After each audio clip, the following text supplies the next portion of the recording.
Good morning, everybody. I hope that your week is going great so far, and I hope that God is stirring your brain this week as we think about thinking.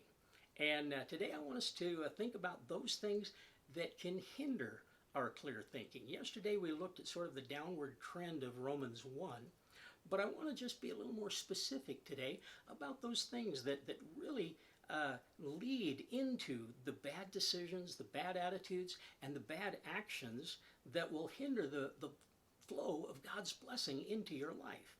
Now, as we think about these, there's a long list of things that we need to be aware of and to avoid. And one of the first things is in gaining clear thinking is making sure that you have a clear definition of what you're considering.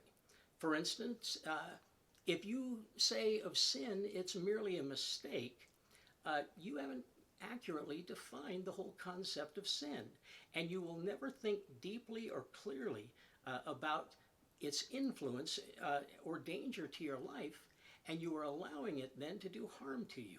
Clear thinking, therefore, needs to have a clear and accurate definitions. So one of the first things you need to do to think clearly is to define terms as God defines them, or at least understand the terms that you're dealing with for the person that you're talking to. Oftentimes a lot of miscommunication and faulty thinking come from the fact that we've got one definition and somebody else is dealing with a different one. Secondly, if you are to think clearly, you have to have sufficient data to think before you decide. And so often, we make decisions before we have gathered sufficient data. And sadly, if data is insufficient, we will most likely react rather than think. And I think there's a lot of partial stories maybe being told all around us that's creating more reaction than thought in all of this. Inaccurate data then will lead us into confused thinking. Now, let me mention one other warning here. As we think of inaccurate data, along with insufficient data, inaccurate data may actually be intentionally deceptive.